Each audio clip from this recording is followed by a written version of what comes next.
Hi, എല്ലാവർക്കും നിംഷാസ് കിച്ചൻ്റെ പുതിയൊരു വീഡിയോയിലേക്ക് സ്വാഗതം.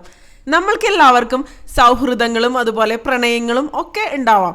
അതായത് നമ്മളെ ശ്വാസം മുട്ടിക്കുന്ന പ്രണയങ്ങളോ അല്ലെങ്കിൽ സൗഹൃദങ്ങളാണെങ്കിലും അത് നമ്മൾ മുന്നോട്ട് കൊണ്ടുപോകേണ്ട ആവശ്യമില്ല, അത് കൈവിട്ട് കളയുക തന്നെ വേണം. അതുപോലെ നമുക്കെല്ലാം ജീവിതത്തിൽ പല പ്രശ്നങ്ങളും വെല്ലുവിളികളും ഒക്കെ ഉണ്ടാവും. അതിനെ ധൈര്യത്തോടു കൂടി തന്നെ നേരിടുക. ജീവിതം എന്ന് പറയുന്നത് ഒരു പ്രാവശ്യം മാത്രമുള്ള ഒരു കാര്യമല്ലേ. അപ്പോൾ നമുക്ക് ശരിയാണെന്ന് തോന്നുന്ന കാര്യങ്ങൾ ചെയ്യുക, അതുപോലെ ലൈഫ് എൻജോയ് ചെയ്യുക മാക്സിമം. നമ്മളായി തന്നെ ജീവിക്കുക, അതാണ് ശരിക്കും പറഞ്ഞാൽ വേണ്ടത് അല്ലേ. രാവിലെ തന്നെ കുട്ടികളെയൊക്കെ സ്കൂളിൽ കൊണ്ടുവിട്ടു. അതിനുശേഷം കുറച്ച് ഫ്രൂട്ട്സ് കാര്യങ്ങളൊക്കെ വാങ്ങിക്കാനുണ്ടായിരുന്നു കേട്ടോ.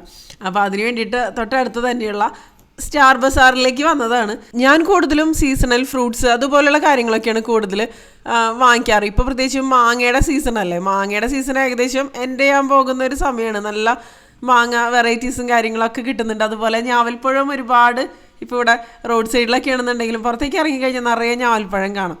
അതിൻ്റെ എനിക്ക് തോന്നുന്നു സീസണൊക്കെ ഏകദേശം എൻ്റെ ചെയ്യാറായെന്ന് തോന്നുന്നു. ഗ്രോസറി ഷോപ്പിംഗ് എന്നെ പോലെ ഇഷ്ടപ്പെടുന്ന ആരെങ്കിലും ഉണ്ടോ? എനിക്ക് ഓൺലൈനായിട്ട് ഇതുപോലുള്ള സാധനങ്ങൾ വാങ്ങിക്കുന്നതിനേക്കാളും നേരിട്ട് പോയി വാങ്ങിക്കുന്നതാണ് കേട്ടോ കൂടുതൽ ഇഷ്ടം. അതായത് ആ ഒരു കോവിഡിൻ്റെ സമയത്തൊക്കെ നമ്മൾ കൂടുതൽ ഓൺലൈനായിട്ട് തന്നെയായിരുന്നു. ബിഗ് ബാസ്ക്കറ്റ് അതുപോലുള്ള ആപ്പ് വഴിയൊക്കെ ആയിരുന്നു കൂടുതൽ പർച്ചേസ് കാര്യങ്ങളൊക്കെ നടത്തിയിരുന്നത്. പക്ഷേ ഇപ്പോൾ കൂടുതലും ആഴ്ചയിലുള്ള ഒരാഴ്ചയ്ക്കുള്ള സാധനങ്ങളാണ് കൂടുതലായിട്ട് വാങ്ങിക്കാറ്. ഒരുപാട് ഇങ്ങനെ വാങ്ങിച്ച് വെക്കാറില്ല. എന്താ പറയുക, ഒരുപാടാകുമ്പോൾ പിന്നെ അത് എടുത്ത് വയ്ക്കാനും ഒക്കെ നല്ല ബുദ്ധിമുട്ടാണ്. അങ്ങനെ സാധനങ്ങളൊക്കെ വാങ്ങിച്ച് ഞങ്ങൾ പുറത്തേക്ക് ഇറങ്ങുകയാണ്. ഇവിടെ ഷോപ്പിംഗ് എന്ന് പറയുമ്പോൾ ഒരുപാട് ഓപ്ഷൻസ് ഉണ്ട്. ഡിമാർട്ട്, അതായത് മിക്കവരും ഓപ്റ്റ് ചെയ്യുന്ന ഒരു സംഭവമാണ് ഈ ഡിമാർട്ട് എന്ന് പറയുന്നത്. ഡിമാർട്ടിൽ ഇതുപോലെയുള്ള ഫ്രൂട്ട്സ് സംഭവങ്ങളൊക്കെ ചില ഡിമാർട്ടിൽ മാത്രമേ ഉണ്ടാവുള്ളൂ, വെജിറ്റബിൾസ് അതുപോലെയുള്ള കാര്യങ്ങൾ. പക്ഷേ കൂടുതൽ ഓഫേഴ്സ് കാര്യങ്ങളൊക്കെ ഡിമാർട്ടിൽ ഉണ്ടാവാറുണ്ട്. പക്ഷേ ഡിമാർട്ട് എന്ന് പറഞ്ഞ ഒരു കടയിലേക്ക് നമുക്ക് കിടക്കാൻ പറ്റാത്ത പൂരത്തിൻ്റെ അത്ര ആൾക്കാരായിരിക്കും ഡിമാർട്ടിൽ. അത് കാരണം എനിക്ക് ഡിമാർട്ടിനോടൊരു എന്താ പറയുക, ചില സമയങ്ങളിലൊക്കെ പോകാറുണ്ട് കേട്ടോ. പക്ഷെ ഞാൻ കൂടുതലും അങ്ങനെ ഓപ്റ്റ് ചെയ്യാറില്ല. അതൊക്കെ കഴിഞ്ഞ് പിന്നെ കുട്ടികളെ പിക്ക് ചെയ്ത് അവരെ വീട്ടിലേക്ക് കൊണ്ടുവരേണ്ട വഴിയിലുള്ള കാഴ്ചകളുണ്ട് കേട്ടോ. അപ്പോൾ അവർക്ക് ജ്യൂസ് വേണമെന്ന് പറഞ്ഞിട്ട് ഒരു കടയിൽ കയറി. അപ്പോൾ പിന്നെ അവിടെ നമ്മുടെ കേരള സ്നാക്സ് കാര്യങ്ങളൊക്കെ ഉണ്ടായിരുന്നു. അപ്പോൾ അതൊക്കെ കുറച്ച് വാങ്ങിച്ച് നമ്മൾ പിന്നെ തിരിച്ച് വീട്ടിലേക്ക് പോവാണ്. ഇത് ഞങ്ങളുടെ അടുത്ത് തന്നെയുള്ളൊരു പുതിയൊരു കടയാണ് കേട്ടോ. ഇവിടെ അത്യാവശ്യം നല്ല സ്നാക്സ് കാര്യങ്ങളൊക്കെ ഒരുപാട് വെറൈറ്റീസ് കിട്ടും. തൊട്ടടുത്ത് തന്നെയുള്ള ഗേറ്റിന് പുറത്തുള്ള ഒരു കടയാണ്. അപ്പോൾ ഈ ഗ്രോസറീസ് ഒക്കെ കൊണ്ടുവന്ന് കഴിഞ്ഞ് കഴിഞ്ഞാൽ എന്താ പറയുക, വാങ്ങിക്കാനല്ല ബുദ്ധിമുട്ട്. ശരിക്കും പറഞ്ഞു വാങ്ങിച്ചു കഴിഞ്ഞാൽ ഇതൊക്കെ അടക്കി പറക്കി വെക്കാനാണ് ഏറ്റവും ബുദ്ധിമുട്ട്. എനിക്ക് തീരെ ഇഷ്ടമില്ലാത്ത പരിപാടിയാണ്. പിന്നെ എന്താ പറയുക, വെച്ചല്ലേ പറ്റുള്ളൂ നമുക്ക് ഇതുപോലുള്ള കാര്യങ്ങളൊക്കെ. അപ്പോൾ ഒരുപാട് സാധനങ്ങൾ വാങ്ങിക്കണതും എനിക്ക് പേഴ്സണലി അത്ര ഇഷ്ടമല്ല. അപ്പോൾ ഇന്നിപ്പോൾ വളരെ കുറച്ച് സാധനങ്ങൾ വാങ്ങിക്കാനുണ്ടായിരുന്നുള്ളൂ. ഫ്രൂട്ട്സ് ആയിരുന്നു മെയിനായിട്ട് വാങ്ങിക്കേണ്ടിയിരുന്നത് കേട്ടോ. അപ്പോൾ ഫ്രിഡ്ജിൽ വെക്കേണ്ട സംഭവങ്ങളൊക്കെ ഫ്രിഡ്ജിൽ വയ്ക്കുക, ബാക്കിയുള്ളതൊക്കെ പുറത്ത് വയ്ക്കേണ്ടത് പുറത്ത് വയ്ക്കുക. അങ്ങനെ ഓരോന്നും കാറ്റഗറൈസ് ചെയ്ത് ഇങ്ങനെ വെച്ചുകൊണ്ടിരിക്കുകയാണ്. അപ്പോൾ ഇനിയിപ്പോൾ നമുക്ക് നാളേക്കുള്ള ബ്രേക്ക്ഫാസ്റ്റിനുള്ള പരിപാടികൾ നോക്കാം. അപ്പോൾ ഇന്ന് ഒരു ഇഡലിയാണ് ഉണ്ടാക്കണത്. ഇഡലി എന്ന് പറയുമ്പോൾ സാധാരണ ഇഡ്ഡലിയല്ല, അരിപ്പൊടി കൊണ്ടാണ് നമ്മൾ ഈ ഒരു ഇഡലി തയ്യാറാക്കണത്. വളരെ എളുപ്പത്തിൽ നമുക്ക് തയ്യാറാക്കാം. അപ്പോൾ ഒരു 1/2 കപ്പ് ഉഴുന്ന് ഞാൻ നന്നായിട്ട് കഴുകിയതിന് ശേഷം വെള്ളത്തിലൊന്ന് കുതിർത്തിയെടുക്കണം. ഒരു അരമണിക്കൂർ കുതിർത്തിയെടുത്താൽ മതി കേട്ടോ. ഇതിലേക്ക് വേണ്ടിയിട്ട് ഞാനൊരു 1.5 കപ്പ് അളവിൽ വറുത്ത അരിപ്പൊടിയാണ് എടുക്കുന്നത്. ഇതിപ്പോൾ ഞാൻ നാട്ടിൽ നിന്ന് കൊണ്ടുവന്ന അരിപ്പൊടിയാണ്. ഇതിലേക്ക് നമുക്ക് ആവശ്യത്തിന് വെള്ളം ചേർക്കണം. അപ്പോൾ നമ്മൾ നേരത്തെ ഉഴുന്ന് കുതിർക്കാൻ വേണ്ടിയിട്ടില്ലേ, അതിലേക്ക് ഒരു 1/2 ടേബിൾ സ്പൂൺ അളവിൽ ഉലുവയും കൂടി ചേർത്തിട്ട് നമുക്കൊന്നും കൂടി കഴുകി മാറ്റി വയ്ക്കാം. അതുപോലെ 1/2 കപ്പ് വെള്ളം അവിലാണ് ഞാൻ എടുത്തിരിക്കുന്നത്. ഇത് നന്നായി കഴുകിയതിന് ശേഷം കുറച്ച് വെള്ളം ഒഴിച്ചൊന്ന് കുതിർത്തിയെടുക്കാം. അതുപോലെ അരിപ്പൊടിയിലേക്ക് ആവശ്യത്തിന് വെള്ളം. അരിപ്പൊടിയിലേക്ക് ഒഴിക്കണ വെള്ളത്തിന് അങ്ങനെ പ്രത്യേകിച്ച് അളവൊന്നുമില്ല. വെള്ളം ഒഴിച്ചിട്ട് നന്നായിട്ട് മിക്സ് ചെയ്തിട്ട് ഈ ഒരു രൂപത്തിലാവണം, ഒരു ബാറ്ററിൻ്റെ രൂപത്തിൽ, അതായത് ഒരു തിക്ക് ബാറ്ററിൻ്റെ രൂപത്തിലാക്കിയിട്ട് നമ്മളത് മിക്സി ജാറിലിട്ടിട്ട് നന്നായിട്ടൊന്ന് അടിച്ചെടുക്കാം കേട്ടോ. അരിപ്പൊടി മാത്രം ആദ്യം ഞാനൊന്ന് മിക്സ് ചെയ്തെടുക്കണം. അതിനുശേഷം അത് നമുക്കൊരു പാത്രത്തിലേക്ക് ഒഴിച്ചു വയ്ക്കാം. കണ്ടില്ലേ, ഈ ഒരു രീതിയിൽ ഒരുപാട് അങ്ങോട്ട് ലൂസാക്കണ്ട. ഞാനിപ്പോൾ ഇത് ഇഡലിക്ക് വേണ്ടിയിട്ടാണ്. അപ്പോൾ ആ ഒരു കൺസിസ്റ്റൻസിയിൽ തന്നെ എടുത്താൽ മതിയോ. പിന്നെ ആ സെയിം മിക്സിയുടെ ജാറിലേക്ക് തന്നെ നമുക്ക് കുതിർത്തിയെടുത്ത അവിലും കൂടി ചേർത്തിട്ട് ആവശ്യത്തിന് വെള്ളം ഒഴിച്ചിട്ട് നന്നായിട്ട് അതൊന്ന് അരച്ചെടുക്കാം കേട്ടോ. തരികളില്ലാതെ നന്നായിട്ട് തന്നെ അരച്ചെടുക്കുക. അപ്പോൾ കട്ടിയുള്ള അവിലാണെന്നുണ്ടെങ്കിൽ കുറച്ച് അധികം സമയം കുതിർത്തിയെടുക്കേണ്ടി വരും. കനം കുറഞ്ഞ അവിലാണെങ്കിൽ പെട്ടെന്ന് തന്നെ സോക്കായിട്ട് വന്നോളും. ഈ ഒരു ബാറ്ററും അവിലരച്ചതും കൂടെ നമുക്ക് മിക്സ് ചെയ്ത് ഈ സെയിം പാത്രത്തിലേക്ക് തന്നെ ഒഴിച്ചു വയ്ക്കാം. അപ്പോഴേക്കും നമ്മുടെ ഉഴുന്നും ഉലുവയൊക്കെ കുതിർന്ന് വന്നിട്ടുണ്ടാവും. ഉലുവ അങ്ങനെ അത്ര പെട്ടെന്ന് കുതിർന്ന് വരില്ല, പക്ഷെ ഉഴുന്ന് അരമണിക്കൂർ മതി കേട്ടോ കുതിർന്ന് വരാൻ. അപ്പോൾ ഉഴുന്നും ഉലുവയും കൂടെ കുറച്ച് വെള്ളമൊഴിച്ച് നല്ല പേസ്റ്റ് രൂപത്തിലാക്കി അരച്ചെടുക്കുക. ഉഴുന്ന് നന്നായിട്ട് തന്നെ അരഞ്ഞ് വരണം കേട്ടോ. ഇനി അതിലേക്ക് നമുക്ക് ആവശ്യത്തിന് ഉപ്പും കൂടി ചേർത്തിട്ട് നന്നായിട്ടൊന്ന് മിക്സ് ചെയ്ത് കൊടുക്കുക. കൈ വെച്ച് തന്നെ നന്നായിട്ട് മിക്സ് ചെയ്ത് കൊടുക്കുന്നതായിരിക്കും ഈ ദോശ ഇഡ്ഡലി ബാറ്ററിനൊക്കെ വളരെ നല്ലത് കേട്ടോ.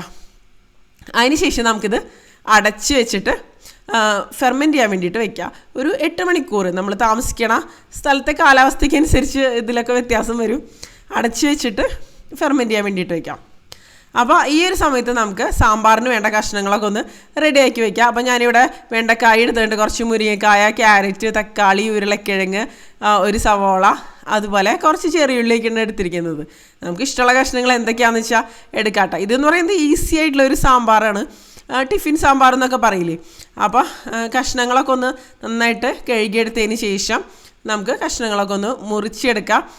ഞങ്ങളുടെ അവിടെയൊക്കെ തൃശ്ശൂർ ഭാഗത്തൊക്കെ എന്ന് പറയുന്നത് അതായത് വറുത്തരച്ച് സാമ്പാറൊക്കെയാണ് സാധാരണ തയ്യാറാക്കുക. അപ്പോൾ ബ്രേക്ക്ഫാസ്റ്റിന് വേണ്ടിയിട്ടാകുമ്പോൾ ഞാനങ്ങനെ എന്താ പറയുക, വറുത്തരച്ച് സാമ്പാറൊന്നും ഉണ്ടാക്കാൻ നിൽക്കാറില്ല. അത്യാവശ്യം സമയമെടുക്കുമല്ലോ നാളികേരമൊക്കെ വറുത്ത് അരച്ച് വരാൻ വേണ്ടിയിട്ട്. അപ്പോൾ ഇത് ഈസി ആയിട്ടുള്ള സാമ്പാർ. അപ്പോൾ അത് നേരം വെളുത്ത് തുടങ്ങിയിട്ടോ. ഒരു 5:30 നമ്മുടെ മാവ് പൊങ്ങി പുറത്തോട്ട് വന്നു. ഞാൻ വലിയ പാത്രത്തിൽ ഒഴിച്ച് വയ്ക്കാൻ മറന്നുപോയി. പാത്രം കുറച്ച് ചെറുതായിരുന്നു, അത് കാരണം പുറത്തേക്ക് കുറച്ച് വന്നു. പക്ഷെ കുഴപ്പമില്ല, അതിൻ്റെ അടിയിൽ നമ്മൾ പാത്രം വെച്ച കാരണം വലിയ കുഴപ്പമൊന്നുമില്ല. അല്ലെങ്കിൽ പണിയാണ് ശരിക്കും പറഞ്ഞാൽ. അപ്പോൾ സാമ്പാർ ഉണ്ടാക്കാൻ വേണ്ടിയിട്ട് പരിപ്പ് നമുക്കൊരു കുക്കറിലേക്ക് ഇട്ട് കൊടുക്കാം. തൂരപ്പരിപ്പാണ് ഞാൻ എടുത്തിരിക്കുന്നത്, തൂർദാൽ. അത് എടുത്തതിന് ശേഷം നന്നായിട്ട് കഴുകിയിട്ട് കുറച്ച് വെള്ളം ഒഴിച്ചിട്ട് നമുക്ക് കുക്കറിലൊന്ന് വേവിച്ചെടുക്കാം. ഇനി ഇഡ്ഡലി തട്ടിലേക്ക് നമുക്ക് നല്ലെണ്ണ ഒന്ന് സ്പ്രെഡ് ചെയ്ത് കൊടുക്കാം കേട്ടോ. നല്ലെണ്ണയാണ് എപ്പോഴും ഇഡ്ഡലി ഉണ്ടാക്കുമ്പോൾ കൂടുതൽ നന്നായിട്ട് എനിക്ക് തോന്നിയിരിക്കുന്നത്. ആ ഒരു ഇഡ്ഡലി തട്ടിൽ നിന്നൊക്കെ വിട്ട് വരാൻ കൂടുതൽ നല്ലത് അതാണ്. അതിന് ശേഷം അതിലേക്ക് നമുക്ക് ഇഡ്ഡലി മാവ് ഒഴിച്ചു കൊടുക്കാം. അപ്പോൾ ഞാൻ ഈ ഒരു സമയത്ത് വെള്ളം ചൂടാക്കാൻ വേണ്ടിയിട്ട് വെച്ചിട്ടുണ്ട് സ്റ്റീമറിൽ. അതുപോലെ സവോള, ഉള്ളി, അതുപോലെയുള്ള കാര്യങ്ങളൊക്കെ ഇതിലേക്ക് കട്ട് ചെയ്ത് ഇട്ട് കൊടുക്കണം. അപ്പോൾ സാമ്പാർ എന്ന് പറയുമ്പോൾ ഇതിപ്പോൾ ഏകദേശം കഷ്ണവും ചാറൊക്കെ ഈക്വലായിട്ടുള്ള രീതിയിലുള്ള ഒരു സാമ്പാറാണ് കേട്ടോ. ഇവിടെ കഷ്ണങ്ങൾ പൊതുവെ ഇഷ്ടമാണ്, കുട്ടികൾക്കാണെങ്കിലും അനുപെണ്ണൊക്കെ ആണെന്നുണ്ടെങ്കിലും പൊതുവെ കഷ്ണങ്ങൾ നന്നായിട്ട് വേണം. ഈ ഒരു സമയത്ത് ഞാൻ കോൽപ്പുളി ഉണ്ടല്ലോ, അത് കുറച്ച് വെള്ളത്തിൽ കുതിർക്കാൻ വേണ്ടിയിട്ട് വെള്ളം ഒഴിച്ച് വെച്ചിരിക്കുകയാണ്. അപ്പോൾ ഒരു വിസിൽ വന്നു, നമ്മുടെ പരിപ്പ് നന്നായിട്ട് വെന്ത് വന്നു. അതിലേക്ക് ബാക്കി കഷ്ണങ്ങൾ, നമ്മൾ മുറിച്ച് വെച്ച കഷ്ണങ്ങളൊക്കെ ഇട്ട് കൊടുക്കുകയാണ് കേട്ടോ. ഇതിലേക്ക് നമുക്ക് ആവശ്യത്തിന് വെള്ളം കൂടി ഒഴിച്ചു കൊടുക്കുക. ഇതിൻ്റെ കൂടെ തന്നെ കഷ്ണങ്ങൾ വെന്ത് വരണമല്ലോ, അപ്പോൾ അതിന് വേണ്ടിയിട്ട്. അതുപോലെ പുളി നമ്മൾ കുതിർത്തിയെടുത്തത് നന്നായിട്ട് പിഴിഞ്ഞ് ഇതിലേക്ക് ഒഴിച്ചു കൊടുക്കുക. നമ്മുടെ പുളിക്ക് അനുസരിച്ച് തന്നെ ഒഴിച്ചു കൊടുക്കുക കേട്ടോ. അപ്പോൾ കഷ്ണങ്ങളുടെ കൂടെ ഇതുപോലെ പുളി പിഴിഞ്ഞ് ഒഴിക്കുമ്പോൾ കഷ്ണങ്ങൾ ഓവറായിട്ട് വെന്ത് പോവില്ല കേട്ടോ. പിന്നെ കറിവേപ്പില, അതുപോലെ നമ്മുടെ എരിവിനനുസരിച്ചുള്ള പച്ചമുളക്. സാമ്പാറിലൊക്കെ ആകുമ്പോൾ അത്യാവശ്യം പച്ചമുളക് ചേർക്കുമ്പോൾ ഒരു പ്രത്യേക ടേസ്റ്റ് ആയിരിക്കും. അത് സാമ്പാറിലല്ല, ഏത് കറികളിലാണെങ്കിലും പച്ചമുളകിൻ്റെ ഒരു ഫ്ലേവർ നന്നായിട്ട് തന്നെ വരും. പിന്നെ ഞാൻ ഇതിലേക്ക് ചേർത്ത് കൊടുക്കുന്നത് മഞ്ഞൾപ്പൊടി, മുളക് പൊടി, അതുപോലെ മല്ലിപ്പൊടി, ഇതെല്ലാം കൂടി മിക്സ് ചെയ്തിട്ടുള്ളതാണ്. കൂടെ കായും കൂടി ഉണ്ട് കേട്ടോ, കായത്തിൻ്റെ പൊടി. ഇത് 3ഉം കൂടി മിക്സ് ചെയ്തിട്ടുള്ളതാണ്. എൻ്റെ കയ്യിൽ സാമ്പാർ പൊടി ഉണ്ടായിരുന്നില്ല, അപ്പോൾ ഞാൻ അതിന് പകരം ഇതാണ് ചേർത്ത് കൊടുക്കുന്നത്. എന്താണെങ്കിലും കുഴപ്പമൊന്നുമില്ല. അതിന് ശേഷം കുക്കർ അടച്ച് നമുക്ക് വേവിച്ചെടുക്കാം. ഒരു വിസിൽ വരണ വരെ വേവിച്ചെടുത്താൽ മതി കേട്ടോ. അപ്പോൾ ആ ഒരു സമയം കൊണ്ട് നമ്മുടെ ഇഡ്ഡലിയൊക്കെ റെഡി ആയിട്ട് വന്നിട്ടുണ്ട്. അപ്പോൾ അതിൽ കുറച്ച് വെള്ളമൊക്കെ ഒന്ന് കുടഞ്ഞ് കൊടുക്കുക. പിന്നെ കുട്ടികൾക്ക് കൊണ്ടുപോകാൻ വേണ്ടിയിട്ട് ഫ്രൂട്ട്സൊക്കെ ഒന്ന് കട്ട് ചെയ്തെടുക്കണം. ഇന്നിപ്പോൾ മാങ്ങ, പേരയ്ക്ക, അതുപോലെയുള്ള കാര്യങ്ങളൊക്കെയാണ് ഞാൻ കട്ട് ചെയ്തെടുക്കണത്. അതായത് സ്നാക്സ് ആയിട്ട് കൊടുത്തേക്കാൻ വേണ്ടിയിട്ട്. അപ്പോൾ സ്നാക്സ് എന്ന് പറയുമ്പോൾ സ്കൂളിലേക്ക് ഹെൽത്തി സ്നാക്സ് തന്നെ വേണമെന്ന് നിർബന്ധമാണ്. അപ്പോൾ ഫ്രൂട്ട്സോ നട്ട്സോ അതുപോലെയുള്ള കാര്യങ്ങളൊക്കെയാണ് സാധാരണയായിട്ട് കൊടുത്തേക്കാറ്. അപ്പോൾ പേരയ്ക്കും അതുപോലെ ചെറിയ കഷ്ണങ്ങളായിട്ട് മുറിച്ചെടുക്കണം. ഈ മാങ്ങ ബെങ്കിനാപ്പള്ളിയാണ്. ബെങ്കിനാപ്പള്ളി ഇപ്പോൾ എന്താ പറയുക, സീസൺ എൻഡ് ചെയ്യാറായല്ലോ. നല്ല മധുരമാണ്, നല്ല സൂപ്പറായിട്ടുള്ള ടേസ്റ്റാണ് ഈ ഒരു മാങ്ങ ഇപ്പോൾ. അപ്പോൾ നമ്മുടെ ഇഡലി കണ്ടോ റെഡി ആയിട്ട് വന്നിട്ടുണ്ട്. ഞാനൊരു പാത്രത്തിലേക്ക് മാറ്റിയാണ്. നല്ല സോഫ്റ്റ് ആയിട്ടുള്ള ഇഡലിയാണ്. ഈസി ആയിട്ട് നമുക്കിത് മാറ്റിയെടുക്കാൻ പറ്റുന്നുണ്ട്. അത്യാവശ്യം തണുത്തതിന് ശേഷമാണ് ഞാനിത് മാറ്റിയെടുക്കണത് കേട്ടോ. അപ്പോൾ ഇത് അരിപ്പൊടി ഉപയോഗിച്ചിട്ടുള്ള ഇഡ്ഡലി ആണെങ്കിലും ഭയങ്കര സോഫ്റ്റാണ്. ഞാൻ സാധാരണ ഇഡ്ഡലിയൊക്കെ ഗ്രൈൻഡറിലാണ് ഉണ്ടാക്കിയെടുക്കാറ്. പക്ഷേ ഇതെനിക്ക് ഭയങ്കര ഈസി ആയിട്ട് തന്നെ തോന്നിയിട്ടാ. കണ്ടില്ല, നല്ല പൂ പോലുള്ള ഇഡ്ഡലി എന്നൊക്കെ തന്നെ വേണമെങ്കിൽ പറയാം. അടിപൊളിയല്ലേ? അപ്പോൾ ഉഴുന്ന് മാത്രം അരച്ചെടുത്ത് കഴിഞ്ഞാൽ നമുക്ക് ഈസി ആയിട്ട് ആർക്ക് വേണമെന്നുണ്ടെങ്കിലും പെട്ടെന്ന് തയ്യാറാക്കി എടുക്കാവുന്നതുള്ളൂ. അപ്പോൾ ഗ്രൈൻഡർ എടുക്കാനോ അല്ലെങ്കിൽ അരി വെള്ളത്തിലിട്ട് കുതിർത്തി അരിയൊക്കെ കുതിർത്തിയെടുത്ത് അരച്ച് വരുമ്പോഴേക്കും കുറച്ച് സമയം പിടിക്കുമല്ലോ. ഉഴുന്നാകുമ്പോൾ അധികം സമയം കുതിർത്തിയെടുക്കും വേണ്ട, അരമണിക്കൂറൊക്കെ കുതിർത്തിയെടുത്താലും മതിയാവും. എളുപ്പത്തിൽ തന്നെ പെട്ടെന്ന് ഇഡലി മാവോ ദോശ മാവൊക്കെ ഉണ്ടാക്കണമെന്ന് തോന്നിക്കഴിഞ്ഞാൽ പെട്ടെന്ന് തന്നെ റെഡിയാക്കുകയും ചെയ്യാം. അപ്പോൾ ഞാനിപ്പോൾ സ്നാക്ക് ബോക്സൊക്കെ ഒന്ന് പാക്ക് ചെയ്യണം. മാങ്ങയും പേരയ്ക്കും അതുപോലെ ചെറിയാണ് പിന്നെ വെച്ച് കൊടുക്കുന്നത്. ഇപ്പോൾ ചെറിയുടെ സീസണും സ്റ്റാർട്ട് ചെയ്തിട്ടുണ്ട്, ഫ്രഷ് ആയിട്ടുള്ള ചെറി. അപ്പോൾ അതും കുറച്ച് നാളല്ലേ നമുക്ക് കിട്ടുള്ളൂ ചെറി. അപ്പോൾ സീസണലായിട്ടുള്ള സംഭവങ്ങൾ മാക്സിമം കൊടുക്കാൻ ശ്രമിക്കുക കുട്ടികൾക്ക് ഒക്കെ ആണെന്നുണ്ടെങ്കിലും. അപ്പോൾ സ്നാക്ക് ബോക്സ് റെഡി ആയിട്ടുണ്ട്. ഇനിയിപ്പോൾ ഇഡ്ഡലി റെഡി ആയിട്ടുണ്ട്, പക്ഷേ സാമ്പാർ റെഡി ആയിട്ടില്ല, സാമ്പാറായിക്കൊണ്ടിരിക്കുകയാണ്. അപ്പോൾ ഇഡ്ഡലി റെഡി ആയത് ഞാൻ ലഞ്ച് ബോക്സിലേക്ക് വെച്ച് കൊടുക്കുകയാണ്. അതിൻ്റെ കൂടെ നമുക്ക് സാമ്പാറും വെച്ച് കൊടുക്കാം.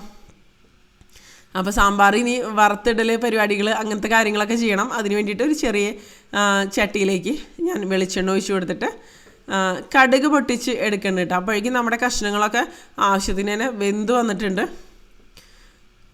ഇതിലേക്ക് നമുക്ക് കടുക് ഇട്ട് കൊടുക്കുക.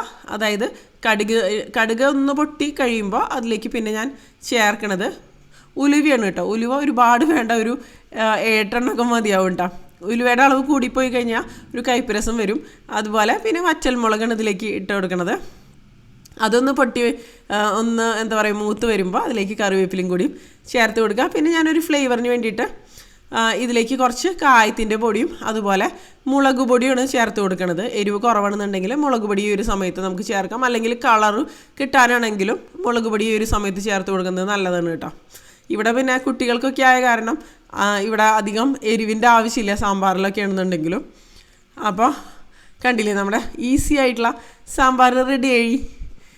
അപ്പോൾ നമ്മളുടെ ഈ ഒരു വ്ളോഗ് ഇവിടെ എൻഡ് ചെയ്യാണ്. കുട്ടികളൊക്കെ ബ്രേക്ക്ഫാസ്റ്റൊക്കെ കഴിച്ചു, അതിനുശേഷം സ്കൂളിലേക്ക് പോവുകയാണ്.